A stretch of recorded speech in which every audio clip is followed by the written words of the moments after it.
Do you listen to a lot of acapella music on your own, or do you listen to not acapella music when you're? Because like, so for example, like me being a musician, I listen to so much music at work that outside of work, like I'm listening to like finance. I like listen to something totally not music related. You know, I'm curious your perspective on that.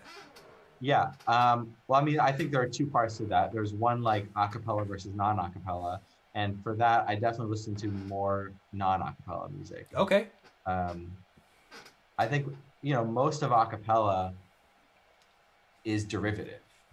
It's Mm, cover songs for the most part, and it's kind of doing versions of these original music. There is a lot of amazing original acapella too, hmm. uh, but cover-wise, they're just I try to take inspiration more from the non-acapella world and Sure. just the general music world because there's just more diversity of everything.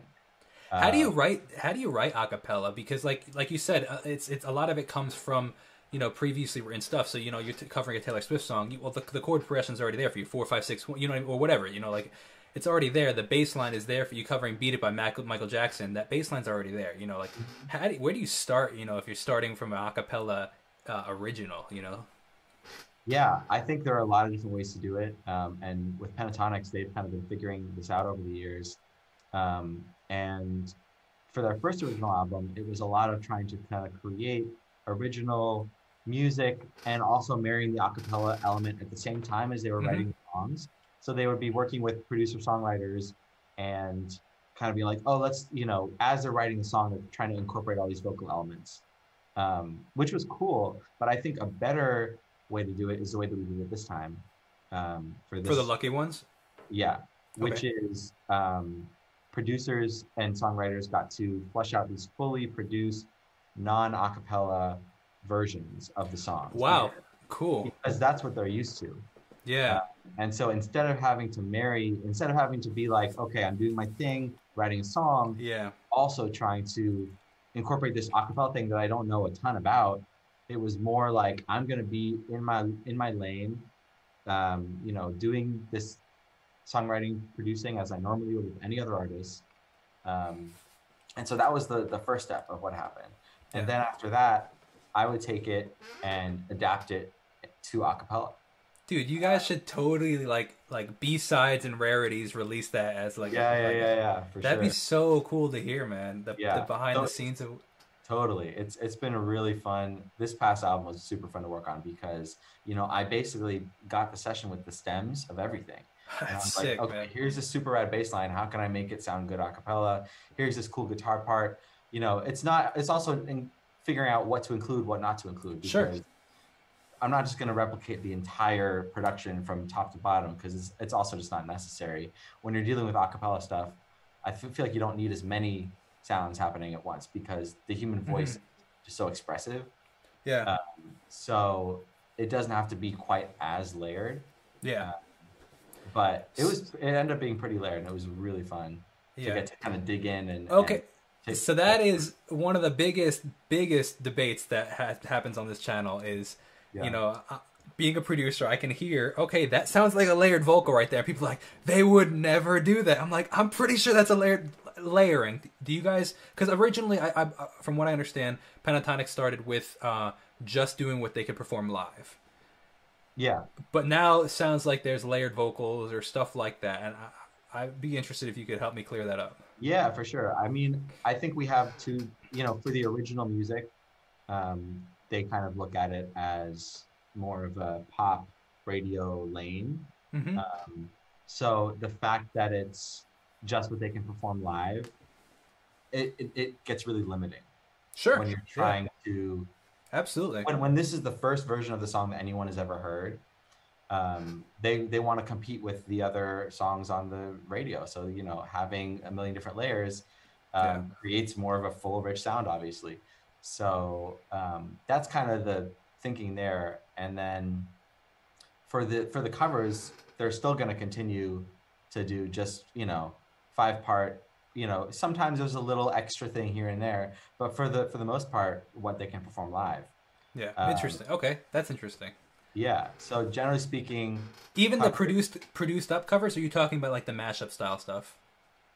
I mean, even the produced stuff, I mean, I guess there, actually, as there, they've got grown, like it's become more and more produced in general. I was originally, yeah, but the stuff I'm thinking of is even earlier, so that would make sense. Yeah, yeah. right. I mean, So, there's also other things besides layering, obviously, like of delay. course, yeah, yeah, We also stack everything. So, you know, Mitch and Kirsty are, if they're singing like a background part, um, it's their vocal layered like 3 times each, singing the same notes, the same part.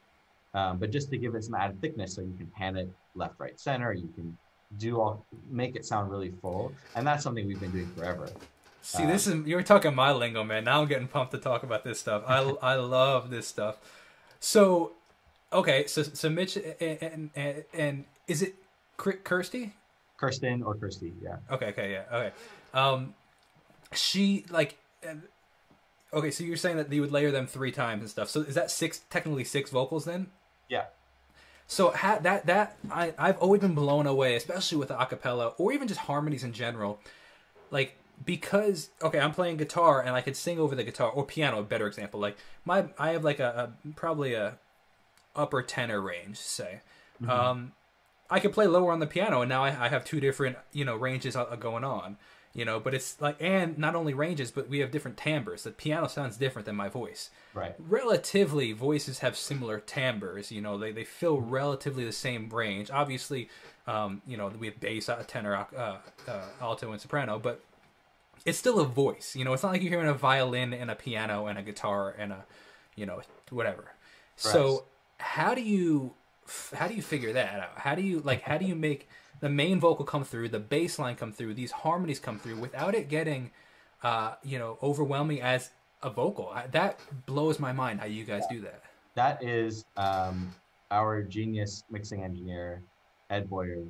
Okay. That's all him, because that is the eternal struggle of the acapella mix engineer. Yeah. Because voices are kind of similar, like you said. You don't Absolutely. have these different timbres and frequencies that naturally stand out from each other in a Yeah. mix. So everything's competing for the same frequency range, pretty much.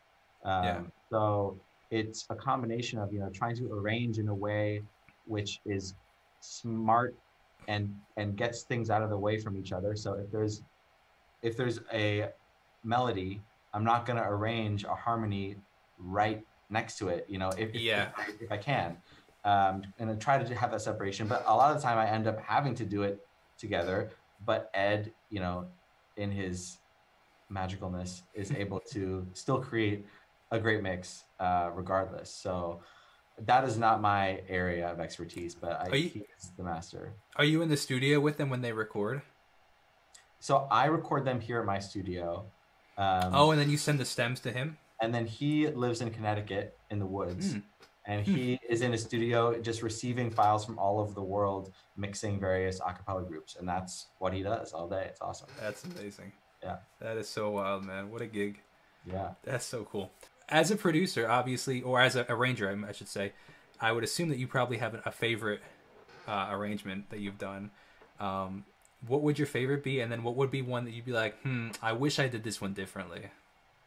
Great question. I mean, so many of them I wish I had done differently. That's never-ending struggle as a musician. Yeah. One of my recent favorites is what's it called? I'm forgetting the name of it now. Into the Unknown. Okay. Acapop Kids. And I just love that Disney orchestral, epic kind of cheesy sound. And it was super fun to dig into that. And, a lot of the lines were like violin, like string lines. And I got to create like a little mini orchestra with them. And that was super satisfying. That's pretty cool. Yeah. So yeah. Do you ever go back and listen to your own mixes? Like, are you the musician that listens to his own music? Rarely. Really? It's funny. It's interesting to hear different perspectives because I listen to mine all the time. Yeah, I mean, most of the time, I get it out in the world, and then great, it's out in the world, and other people are enjoying it. But Yeah. after spending so many hours recording it and comping it, and arranging it, Sure. by that point, and also doing mix notes too. So, every song I've listened to so many, obviously, Absolutely. all musicians know this, but, you've listened to your stuff so much that when it's done, it's like great, it's done, and I can move on to the next thing. Yeah, you go back in 3 months and be like, okay, you know what I mean? Exactly. Taking some time. It is cool to take some time away and then come back to something you did, maybe even a couple of years ago. And you're like, Yeah. oh, wow, I kind of almost forgot that I even did that. That was Yes, cool. I was about to say that exactly. Yeah, absolutely. What would be so? I guess you said a lot of the ones you'd probably go back and change things, Yeah, right? it makes me think of my very first arrangement that I brought to the SoCal locales when I got in. It was Zach and Sarah by Ben Folds 5. And just the choice of syllables it's like a piano part, like that kind of thing. Mm-hmm. And I had the voices doing that, and it was not good. It was not a good choice to do that in that way. And the syllables were bad, and it sounded horrible. And I was like, I'm gonna redo that, guys. So stuff like that. And that was kind of the first step of the never-ending correction process, and Yeah. realizing that certain things don't work with actual voices, and then figuring out how to fix it. That's fascinating.